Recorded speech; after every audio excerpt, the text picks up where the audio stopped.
Hey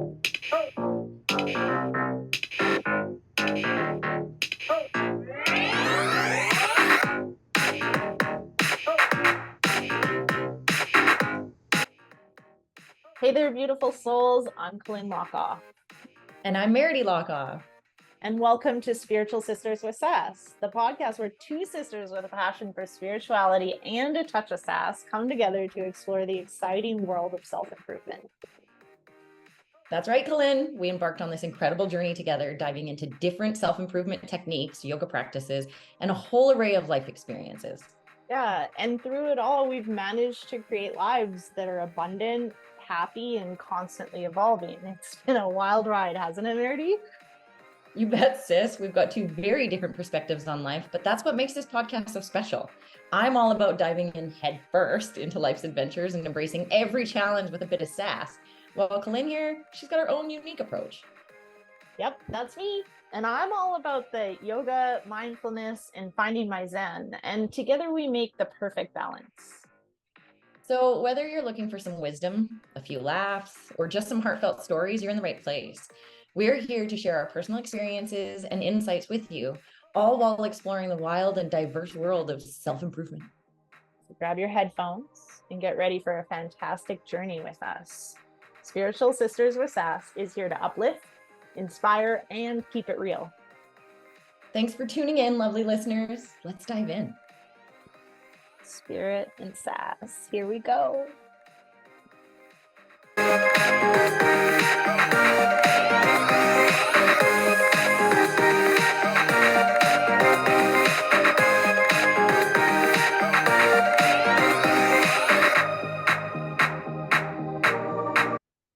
Hello, everybody, and welcome to this week's episode of Spiritual Sisters with Sass. This week, it is just me. Lynn said she's going to do her best to hop on when she gets a chance. Today, we are actually here with Logan Hufford. And Logan is going to talk to us about his addiction. So he's about to get real vulnerable. And because Lynn's not here, what a perfect conversation for us to be having. We're talking about addiction and the uncomfortableness of addiction. Logan is a dad and a husband. And what do you do for work? Tell us a little bit about yourself, Logan.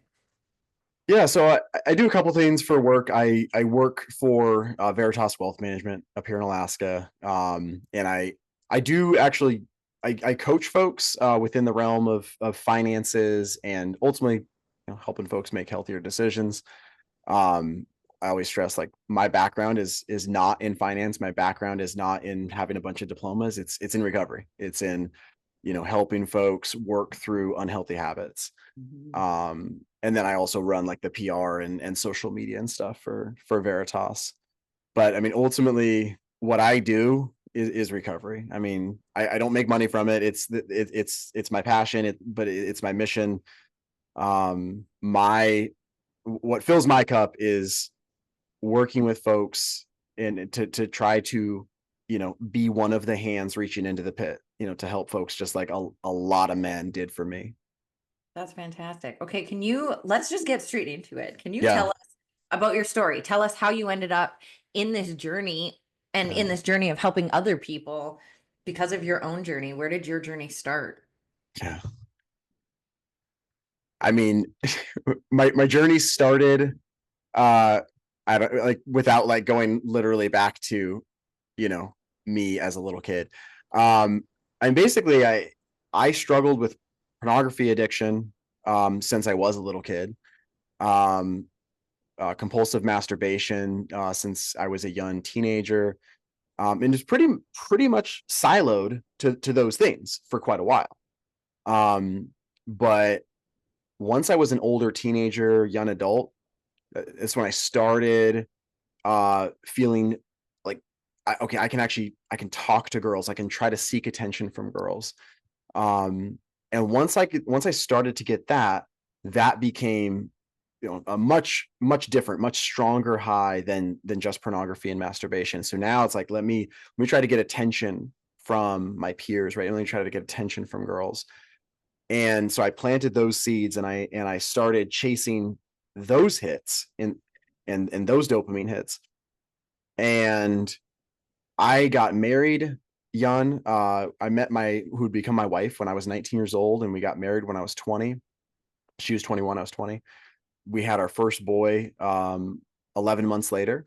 And so, young dad, young husband. When I got married, though, I had already cheated on my wife multiple times, beyond pornography, but physically with other women.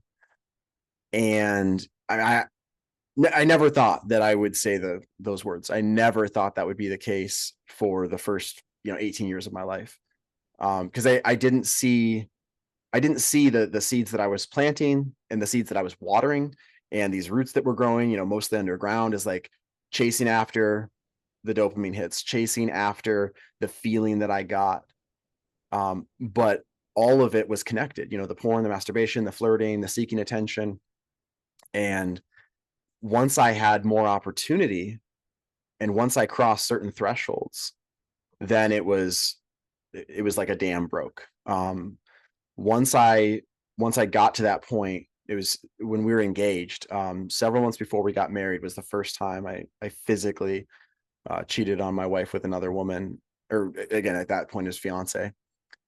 Once I did that, then it was that's when that dam broke. And I felt a ton of shame. I felt a ton of self-hatred. I felt a ton of nasty feelings and thoughts. It wasn't like I was just like living it up and loving life. But I absolutely, these two things were doing battle. Is like, I liked that attention. I liked those feelings. I also felt absolutely terrible. But up to that point, I still could tell myself this ridiculous lie that, well, once we get married, then I'll stop. It's like, I'll get these crazy things out now. Okay, I went way further than I ever thought I would, but at least I know once we get married, there's no way I would do that. And that's BS. That's not how addiction works. That's not how anything that's progressive and compulsive, works. And so it just went downhill, and it spiraled and just went worse and worse and worse for a lot of years. Yeah. Until by God's grace, I eventually had, there was a beautiful, this is going to sound weird. There was this beautiful marriage of enough pain, enough brokenness, enough desperation that met with recovery opportunity, where I finally saw hope for the first time. And then not just those two things, but also I'm jumping way ahead, but this is in 2015, my wife did something that she'd never done before. And she gave me an ultimatum. She finally said, okay, if you don't seek some serious help and make some serious change, then you're going to lose me and the boys. And at that point, we had 3 boys already. She's pregnant with our 4th boy. And, it wasn't like a toggle switch flipped and I just became a healthy person. But again, those 3 things were all happening. I was very desperate. I was very, very broken and very aware of that, and got that ultimatum.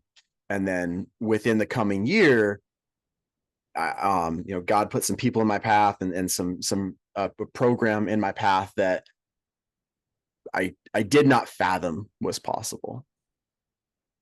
Yeah, it's an interesting story. And yet everything that you're saying, I'm like, oh, yep, that's addiction. Yep, that's addiction. Yeah. But also what we seem to do, and one of the things that I really talk about a lot with anybody that I work with, you hear everybody say, oh, the problem is that they drink. No, the problem is that we have unhealed trauma that we are not dealing with. The problem is we don't want to feel.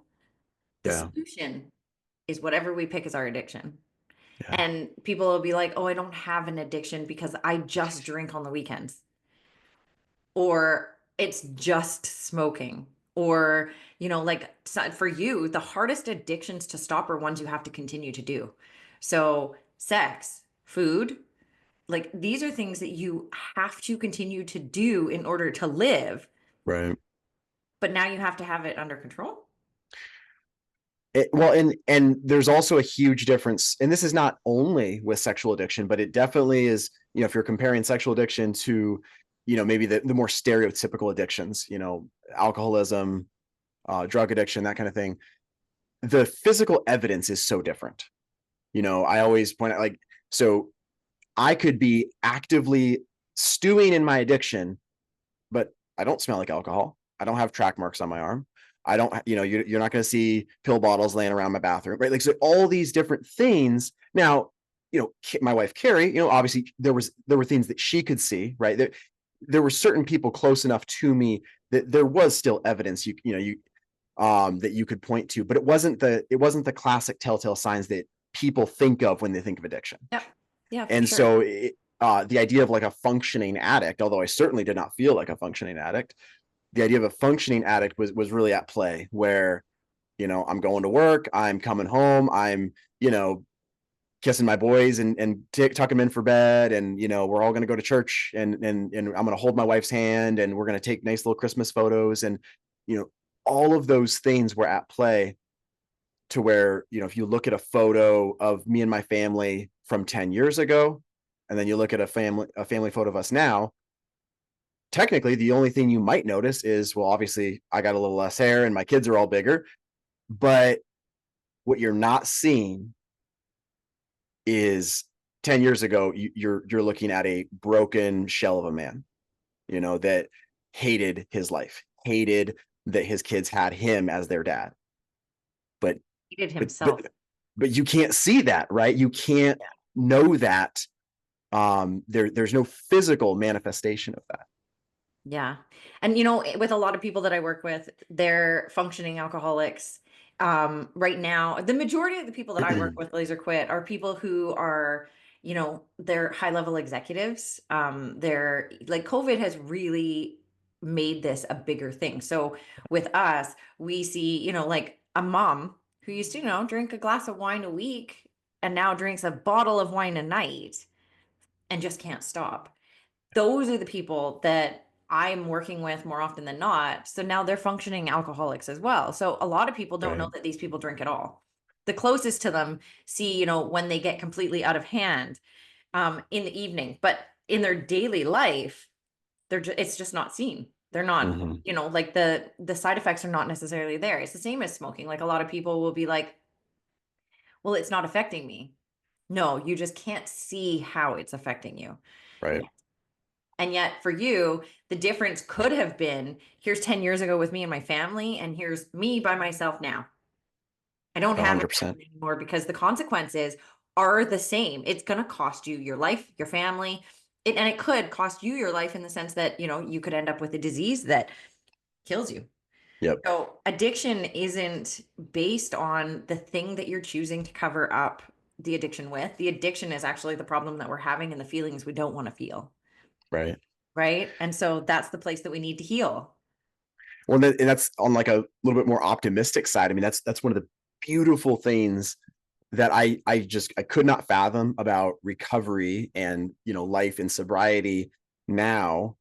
But I try to emphasize, whether it's, stuff I'm doing on Instagram or an interview like this or just talking to folks about recovery, is in the same way that addiction is so much more than, oh, I choose to use this thing compulsively and it's hard to stop. Like that those are probably true statements and those are part of it, but addiction is so much more than that. Yeah. In the same way, recovery is not, oh, I don't do that anymore. Recovery is not, I'm sober this many days. Recovery is not, I used to be this way and now I'm this way. Like all of those statements hopefully are still true, right? Recovery is, now I can do life in a healthy way. And I am imperfect, but I'm authentic.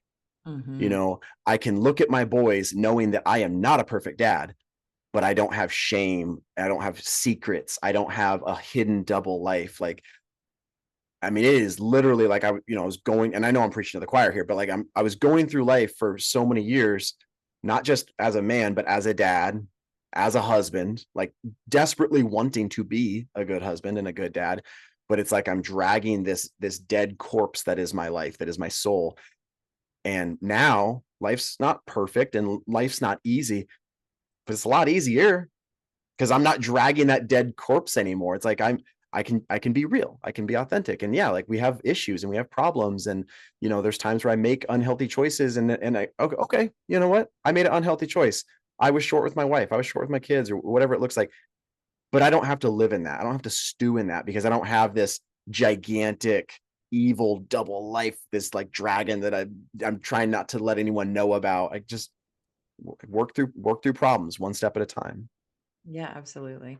Absolutely. I find it really interesting because even in, like I said, in the work that I do, a lot of people don't want to touch on what created this in the first place. Mm, And, where I was initially hurt to start this choice. And like for me, I was addicted to smoking. I don't really have the tendencies to be an addict, but also we all have those tendencies. right. So I have learned, especially over the last 10, 15 years, how to work through my shit, how to sit in my feelings. That one's been a really Yeah. new one over the last year of Yeah. just sitting with it because it's so uncomfortable.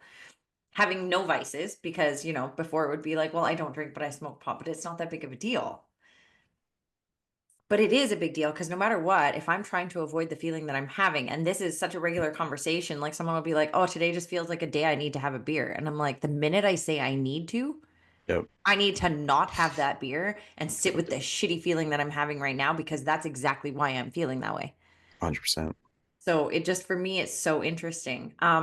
Are you comfortable getting into like what initiated this for you? What your trauma was that started it? If not, totally fine. I know So that's pretty I'm vulnerable. extremely comfortable. It's probably going to be really boring.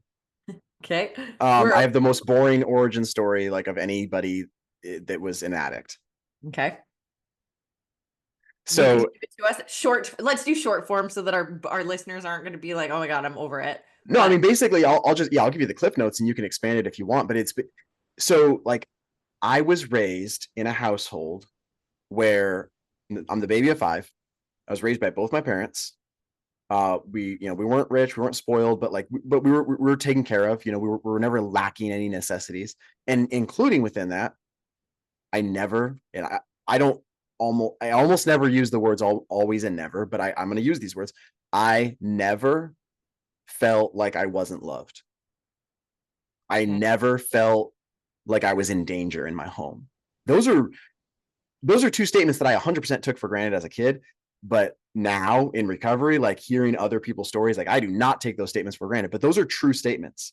I But felt those can also create their own issue. Like we've done a lot of Tony Robbins stuff, and I did a course with Tony, and one of his courses actually said, like, he sat down with this woman, and he said, she said, like, I just can't seem to find the right guy. Like, yeah, I'm with this guy that's with me here, and we're trying to work through it, but. And so then Tony got into it and was like, what was your dad like? And she starts talking about how perfect her childhood was and how perfect and amazing her dad was. And he said, that's the problem. And she was like, excuse you. And she said, she was like, she was mad about it. And he said, well, if you yeah, think about it, now no one's ever going to measure up to your dad because he was such an amazing man. yeah, Right. So it can also create its own problem. So you felt loved yeah. and you never felt unsafe. Right. So it's like I definitely, there's no perfect family, no perfect childhood, but overall I had a really, really good childhood, a strong foundation in a lot of ways. But and there were definitely there were some things missing. And this isn't me like pointing fingers, calling stuff out, but again, there's no perfect anything on earth, right? So couple things that were missing were I I very few times do I ever remember my parents being vulnerable at all with us. Yeah. And so like I'm 34, but I'm not only am I the baby of five, my parents got started late. So like my parents, they were raised by Depression era, World War II veteran. So like my parents were not super into, and again, it wasn't like they were like mean, but they were not super Feelings weren't into okay. being vulnerable and talking about their feelings, right? So like that was not something that we got. My dad would tell us stories and stuff about like his childhood, but it was he's telling stories. He wasn't being vulnerable and sharing like mistakes that he made and lessons learned and stuff like that. And my mom really pretty much the same thing, except even less talking about her past. And so, and we've had conversations since then, in the last several years where I've been open about like, I wish you would have shared, stuff where you screwed up, right? Stuff that you regretted or whatever.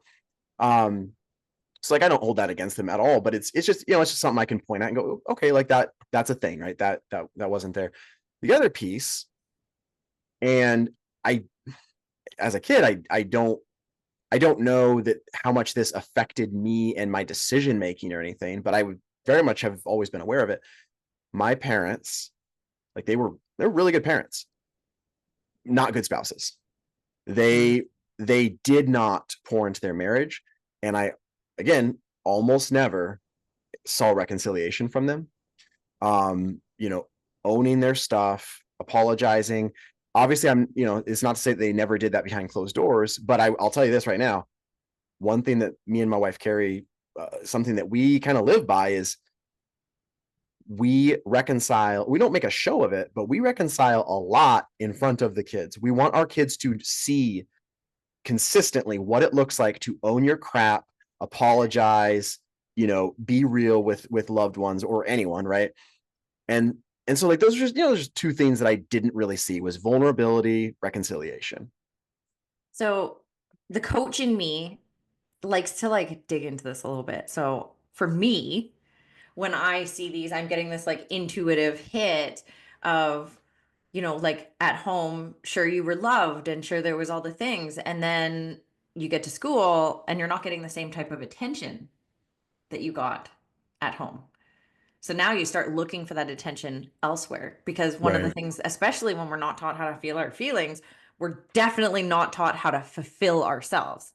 Right. Now we're always looking for that outside of ourselves. So now I need and this is a real problem with a lot of women, and women will not acknowledge it. My best friend is she was an alcoholic. And one of her biggest problems is she has a relationship. She's been with the guy for 8 years. They're engaged. But she still was seeking that outside validation. And then she would point fingers at her spouse and be like, you're the reason that I don't feel loved. And I kept saying to her, he's not the reason for anything that's happening inside of you. Yeah. You're the reason for everything happening inside of you. You looking for validation outside. He could be telling you every single day, all day long, how incredible you are, how beautiful you are, how fit you are. He could tell you everything, and you're still going to be looking for that outside of yourself because you need to fulfill it within yourself. So she would seek it outside of herself. She would, go to the gym and put an extra show on, and maybe, she sees somebody looking at her. So she like sticks her butt out extra and, has some sass, looking for that external validation from people who are what? Excuse my language, but gonna fuck you and dump you. They don't want an 8-year relationship with you. They don't want to raise your kids with you. They don't want to take care of you like the one that you've got. You need to take care of whatever's going on inside of you to validate you first. And over the last 2 years, this has been a journey she's been on. And actually, yesterday, we were having a FaceTime call, and she said, "Oh my God, I have to tell you." And I was like, "What?" She said, "I can't believe how much I don't care." And I was like, "About what?" And she's like, "Other people's opinions at all." Yeah. She's like, "I don't need validation from men, women. I don't need your validation even." She's like, "I know I'm doing the best that I can do. And that's all that matters.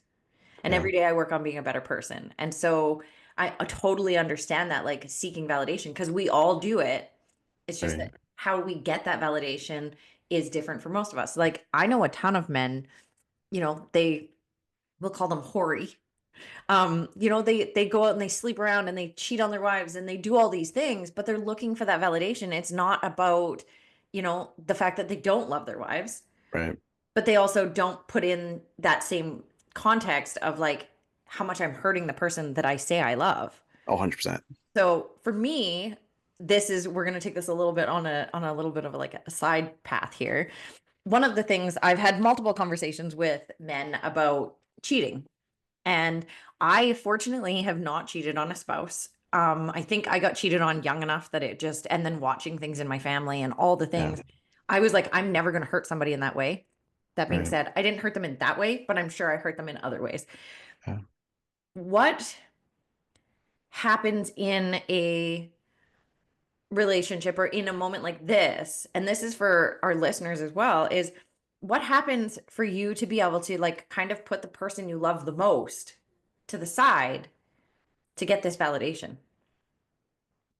Yeah, because what you described earlier, as far as like seeking validation, even though it has nothing, I mean, I'm not at all going to get so many things that I'm currently getting from my spouse or my partner. Yes. That's absolutely me. And that's the way that I operated for so many years. Because there's never been a day in my life since I've known Carrie. We've been together for 15 years now, and married since June 4th, 2011. she's always been drop dead gorgeous. She's always done what she can to be, you know, the best fiance or the best girlfriend, the best fiance, the best wife, best mom, like all these things. And yet, yeah, I cheated on her many times over, and it had nothing to do with her, had nothing to do with her not being sexually available or being sexy enough or anything like that. And I realize that's not everyone's story. Sometimes somebody may cheat because they feel like they're not getting something or whatever, but that was not my story. It had nothing Yeah. to do with Carrie.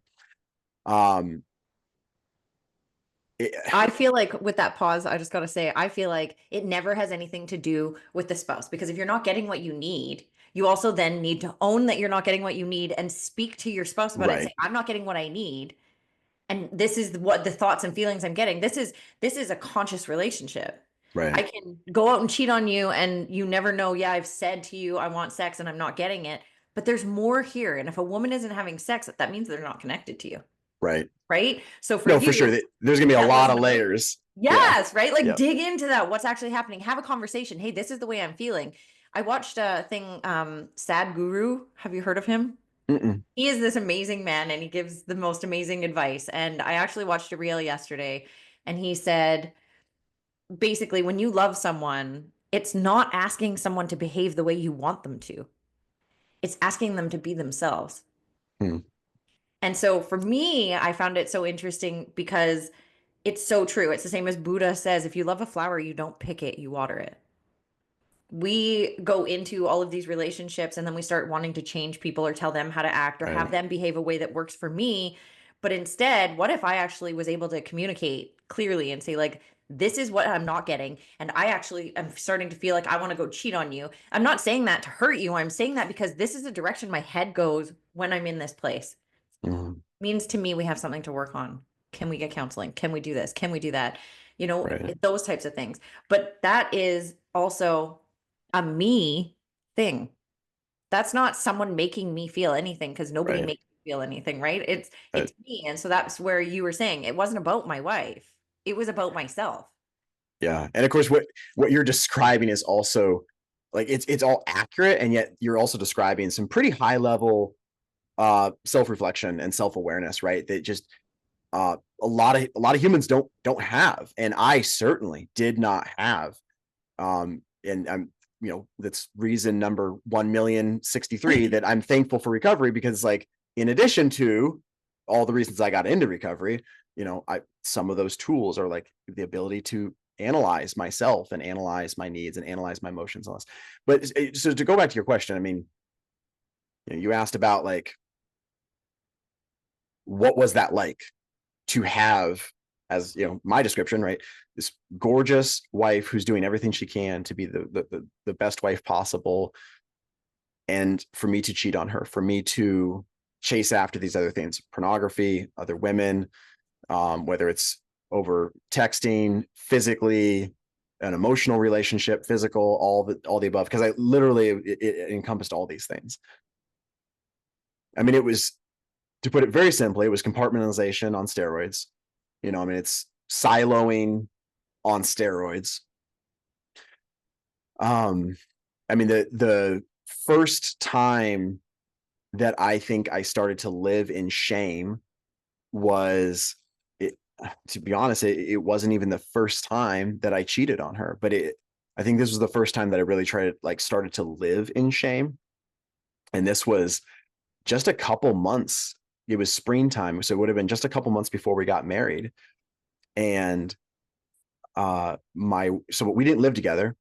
And my fiance Carrie is texting me about how she was a new Christian. I was raised in the church. She was a new Christian, and she was at our church, like helping out put together this little spring ladies tea thing. And she's like texting me, and she's all excited.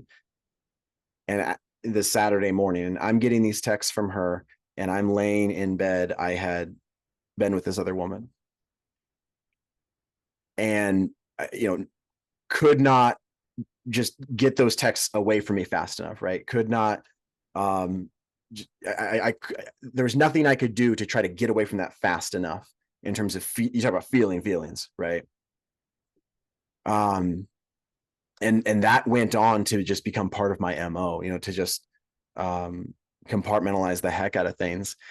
I remember a time on a different level. I mean, because for me personally, and this is not me trying to preach at anyone, but absolutely being real with how stuff works. I do not minimize pornography at all. If I am, secretly chasing after women, whether they're on screen or over text or physically, like ultimately I'm secretly chasing after other women who are not my wife. And so, pornography was a big deal for me for a lot of years. I remember a night where I was coming home from work and I started to feel urges, and I pulled off in a parking lot, and I'm looking at pornography. And so like I've got my phone and watching this, and this is several years into marriage. And so by this time I'd already cheated on Carrie multiple times. She knew the stuff that I'd done, and there had already been so much brokenness and also a lot of numbness on her part, right? Yeah. Just survival mode. And she started texting me, and she's like, hey, like, normally you're home around this time, or what's going on? Are you okay? And like swipe it away, put it, swipe it to the top of the screen to get the text off the screen, right? And then she hits me with more text, and then she's like, are you with a woman? Are you looking at porn? Like, what's going on? And I that's one of the most vivid memories I have of me acting out in my addiction, where this woman who has given me everything, who's given our kids everything, who has done everything humanly possible to be the sexiest, most available, most loving, most gracious, most patient woman, mom, wife, all these things. And I'm just like, screw you, get out of here. I got my porn here. There's no logic in that scenario. There is no planning in that scenario. There's no prefrontal cortex going on in that scenario, right? That is me going, no, I'm tunnel vision. I'm chasing after this thing, limbic system, chasing after this high, chasing after this hit. And yet I did that all the time. Usually, this wasn't always the case, but this was usually the case when I would start to go down a path, whether it's, I'm looking at maybe Google images or YouTube videos of, like, I'm not all the way to looking at porn or having an affair, but like I'm starting to look at stuff that I shouldn't be looking at, or I'm starting to text somebody and it's like, I'm going places I shouldn't go. But from my perspective now, I would say, but I can still return. Like I can still come back from this place. But in that moment, in my addiction, I felt like once I started, I could not return.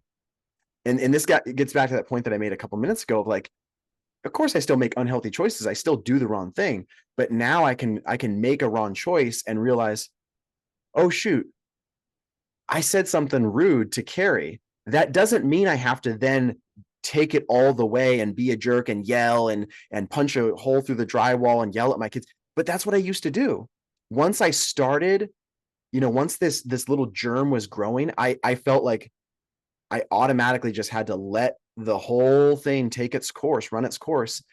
And like, that's so crazy if I'm healthy and I'm objective and I can look at, but in addiction, that was how I lived life. Yeah. I was in this self-driving car and I can't stop, and I can't get off the highway. And it's like, no, there's off ramps always. And it's not a self-driving car. I'm driving it, but I didn't realize that. I have a question. It's a personal question, and of Yeah. course you can tell me it's not my business. One common denominator I find in a lot of addiction Yeah. is ADD, ADHD. Is this something that you have been diagnosed with? It's not. I have been asked that question, but I've not been diagnosed with that. Okay. I find just because, and it's actually, Gabor Mate has been talking about it a lot recently, and I was like, oh my God, this is something I work with someone, and her dad is a scientist, and her dad works Okay. with the brain. He's a neuroscientist. And Wow. he had said, like, the new job you're working at with Laser Quit, like, I want to know more about it. So I actually sent him a text message and gave him some information. And he was like, my doctor sat my son down, I want to say now 10 years ago, maybe a little bit longer, and said to my son, like, my son had been in school and he had been taking his friend's ADD meds to get high. But instead, he'd be like, I'm going to go to school. So they'd be skipping. He'd take the pill and he'd be like, I'm going to go to school. I'm bored. You guys suck. And so what it did was it was regulating him. If Yeah. he took an ADHD med, he'd get depressed. So my son came home and was like, hey, so I just want to tell you something. And he ended up telling me that he had been doing this thing. And I was like, hey, we're going to call the doctor. We're going to make an appointment and we're going to get you your own meds. So you're not taking people's meds that are going to mess you up. And Right. so we called the doctor. He went in and saw the doctor, and the doctor sat him down. And he had told me, like, Mom, these are the drugs I've done. These are the things I've done. And I was just like, you've done more drugs than I have, kid. And so we went in and we were talking to the doctor, and my doctor says to him, I just want you to know that, like, some of your behaviors you've had through the years, because I think he was like 14 or 15 when he was diagnosed finally with ADHD or ADD, sorry. And in it, he said to my son, I just want you to know it's normal that some of these behaviors have happened. And now I have a question for you. And my son's like, okay. And he said, how many drugs have you done? And my son was like, just smoked pot, and kind of gave like the side eye and was looking at me. And I was like, if there's one person that you do not lie to, it is your doctor, Yeah. because he may need to save your life. So you tell him the truth. And so he was like, okay, I've done cocaine. I've done a bit of cocaine. He's like, I've done meth. I've done marijuana. I've done this. And he's just going off. And I knew about it. So the doctor kind of looked at me and I was like, he did tell me the truth about all of these things. And he walked over to my son and he put his hand on his shoulder and he said, I just want you to know this is not your fault. And I was like, what? And he said, people with ADHD or ADD lack dopamine. And when you do cocaine, you get to a normal place. So he looked at me and he said, Meredith, have you ever done cocaine? And I was like, I actually haven't. So I don't know what it's like. And he said, somebody who does cocaine gets like wound up and they're super like tight in their body and they're just like, oh, and I'm the best. And all this dopamine is releasing.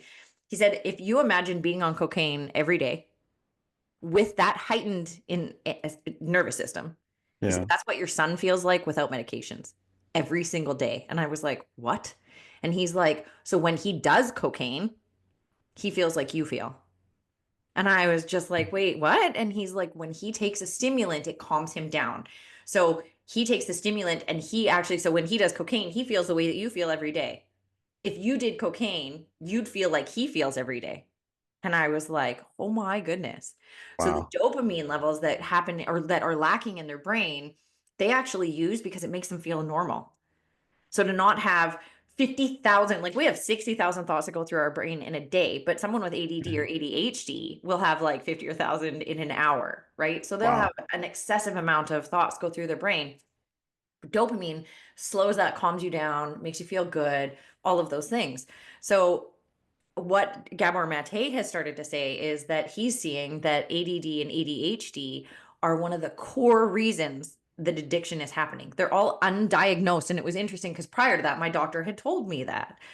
And then working with this woman shortly after, Yeah. this woman's dad was a neuroscientist and he said the same thing. And he was just like, I just want you to know that, like, you releasing all this dopamine is actually helping people. You should really start trying to help people with ADHD and ADD. And so I really did. My son notices a massive change when he has his treatments. But he also has learned how to cope with himself. So he's not Right. on meds anymore, but he has learned how to manage his ADD without using stimulants. My son does not do drugs. He does not drink. He won't even smoke a doobie. Like, he is super, and he's almost 23 years old. So, like, Yeah. he's in that age where all his friends are doing it. And he actually came home not that long ago and said, like, I just feel like I'm in a place where maybe I'm outgrowing my friends. Yeah. And I was like, that's a normal thing. And I know it's uncomfortable, but this is where you have to sit with it, because his addiction is gaming. Yeah. His addiction is to go escape in the game where, no reality can even interfere with him. So it's just such an interesting thing because we're all looking for that dopamine rush, Yep.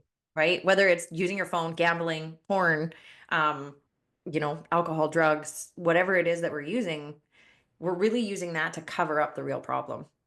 Yeah. And so now my question comes to you is, what have you healed so that you're able to, because I love recovery. That's the thing I find about recovery and people who are in recovery is that they're doing a lot more of the work. I call it the work on themselves, Right. because they're conscious, they're aware, they use their brain and they analyze themselves and they don't point fingers as much take a lot more responsibility for themselves because they're able to go through recovery. So tell me a little bit about your recovery journey, because you said there were so many men who reached out and helped you heal through Yeah. this. So tell me a bit about that. Yeah, I mean, my recovery journey from like a tangible perspective, I mean, it started true, true healthy recovery for me started in May of 2016. Like I first attended a meeting summer of 2015, attended a couple different meetings. I did some stuff, I checked some boxes. I did some bare minimum stuff to kind of like reach out, but started getting active traction in recovery, started getting sobriety. And ultimately I was mentored in basically a voluntary house arrest program for 2 years, where my mentor, Rick, he personally, was my mentor, my sponsor, and then a group of men, um, other guys who had, specifically within the realm of sexual addiction, which is like, that boggled my mind. I never thought that was possible, that there would be, especially if you're in Alaska, like Yeah. there's less than 500,000 people in the entire state. The idea that there would be a dozen guys who not only shared my struggle, but had actually experienced healthy living and transformative healing, years of transformative healing. And most of these guys, not all, but most of them had restored marriages. Like, I did not think that that could be possible. I mean, you asked like, what, like, what did I heal from? And there, in a sense, compared to maybe some folks, I'm not necessarily going to have like I can point to this, like there was this father wound, there was this trauma, there wasn't like something specific like that, but healing from a lot of self-inflicted trauma, that I have done too much. I have committed too many atrocities. There is no hope for me. Yeah. Another vivid memory I have, and this is not a one-time thing, this was just something that I just sat in. This was a mindset I had. Hope for me would have been, I hope that I can stop cheating on my wife, or at least cheat less. That's such a crappy statement of hope, but that's what hope was. A second level of hope would have been, I hope that I can not have physical affairs and then maybe only look at porn, so here and there. Again, really crappy version of hope, but that's what hope was. And then eventually it got to where it's like, okay, I got some hope. I think I can maybe get sober. I think I can stop doing this. But even then, like, the idea that I could live life not existing but thriving, Yeah. that I could be a dad who wasn't just in their lives in spite of my deficiencies, but that I could love and train and mentor my boys because of my recovery, because of mistakes that I'd made, because of trauma that I'd caused to their mom, that she has experienced her own healing from for the last 8.5 years. Like, that's true hope. That's real hope, right? Yeah. That, no, like, God has given me these incredible blessings. It's not about, I survived, like our marriage survived. I reject the idea that we're still together. No, it's not that we're still together. It's, we each individually, for different reasons, Carrie and I each got into recovery and have submitted ourselves to other people and other people's ideas and programs, and experienced a ton of healing. And we're not just still together. We have we never got divorced and remarried, but like, we have a new, very different marriage, a very different relationship than we'd ever have before. Our family is now, there's like bedrock foundations that our family is built on. That's not just stuff that we read in a parenting book, not stuff that we learned from a marriage retreat one weekend. It's like, no. This is what we've lived in. And, this is what, God and a lot of healthy people have brought us through, is how to live life in a healthy way. And as I've said before, not perfectly, but authentically. Yeah. I love this. Okay. So to close this out, I have two things. I would like for Yeah. you to give us one statement or quote that you would like to share with people who are in recovery or who are debating recovery and feel like you felt where, you know, the hope that you had was pretty sad. Yeah. It was still hope. What is one statement or quote or piece of information that you would like to share with those people? I'm going to cheat and give you two, but they're connected. Yeah. And I didn't come up with either one, but you know, there's the common phrase, one day at a time in recovery, and got no problem with that. I hold that dear. But of course, beyond that is I don't just need to make sure I get through today. Sometimes I need to get through this very moment, right? I need to, like, I don't need to worry about going to bed sober. I need to make sure that I get through the next 30 seconds without acting out, without doing something stupid that's going to wreck my life. Yes. So really taking ownership of, it's not just one day at a time. Sometimes it's one moment at a time.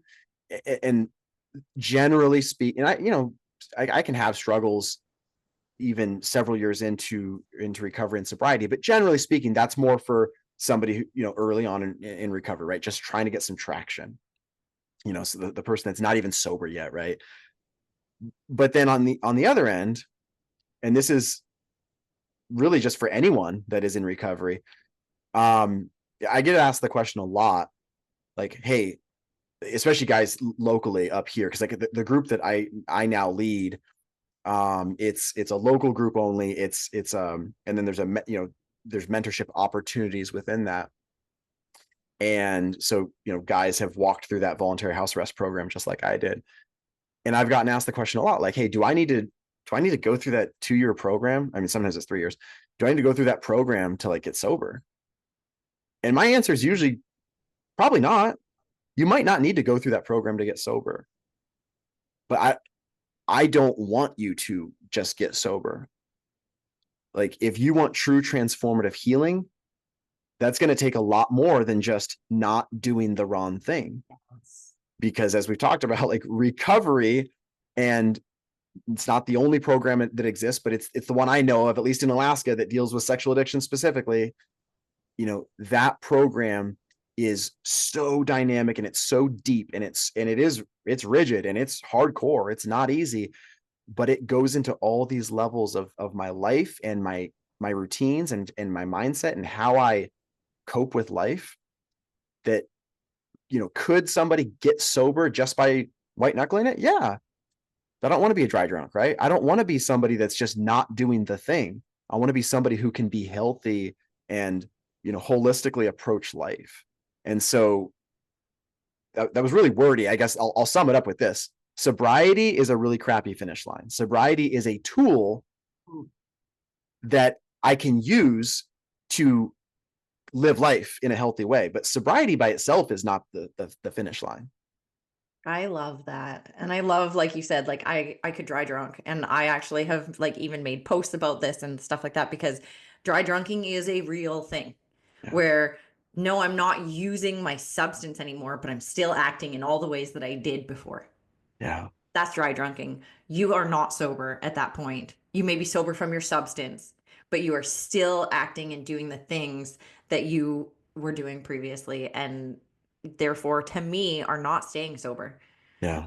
So I love this. And then I guess the only other question for me is, what is one piece of advice that you would give to someone who is where you were, where you're struggling and you just don't know that there's even hope, that you don't believe that there's hope, that life just feels like I'm at my wit's end anyways, and there's nowhere up from here, so I may as well just keep going down.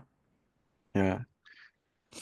I'm going to do something that I don't do a whole lot of, which is give a promise. But I promise you that no matter how far you have taken your addiction, no matter what kind of harms you have caused, no matter what kind of trauma you have personally suffered from or inflicted on others or both, there is healing possible.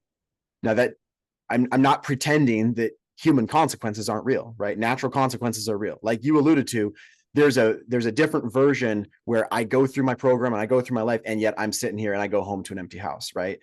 And by my choices, I deserve that. But healing is possible because healing takes place inside myself. I'm so thankful that in addition to that internal healing, I get to go home to my wife, that I get to go home and be a dad to my boys. You know, I'm so thankful for that. But I recognize that even outside of that, healing was still something that was happening inside of me. And I've personally seen so many folks, especially within the sexual addiction realm, but folks on all ends of the spectrum. There are countless people, as you've seen too, right? There's countless people that talk about rock bottom. I mean, people that got to places in their life where it's like there's no logical way that this person should be alive, let alone thriving, let alone loving others and making a positive impact in the world, and raising a family or whatever it is that they're doing. And the thing that will keep me down, there's two lies that will keep me down, and I shouldn't be able to believe both of them, but sometimes I can, because addiction's goofy like that. I can believe one lie that says, well, at least I'm not as bad as so and so. Simultaneously, I can believe a second lie, which is, no one has done the evil crap that I've done. Nobody's gone as far as I have. Like, those two things shouldn't exist, and yet I've believed both lies simultaneously. Yeah. Yes. I love that. Okay, well, thank you so much, Logan, for joining us today. It was great to have you. Thank you for your vulnerability and your honesty. I know it can be really difficult to own our shit, and yet you are doing it like a champ. So I appreciate that, and I appreciate you. So thank you so much for being on here with us. And make sure you guys join us in about 2 weeks for our next episode. Thanks, guys. Bye.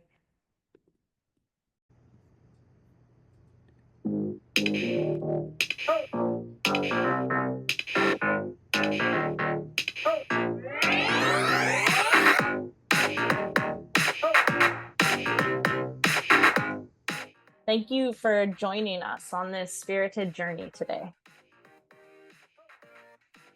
We hope you enjoyed diving into the world of self-improvement with us. Two sisters who found their own unique paths. Remember, life is a tapestry of experiences, and it's how we embrace them that makes all the difference. So whether you're on your yoga mat, exploring mindfulness, or simply navigating life's twists and turns, always keep that spirit and sass alive. We are Colin and Nerdy Locked Up, and we're here to remind you that happiness and abundance are within reach. Stay connected with us on social media and keep those questions and stories coming. We love hearing from you. Until next time, beautiful souls, keep doing the work, keep sharing your experiences, and keep living a life that's authentically you. And never forget to add a little extra sass to your day. Spirit and sass, always.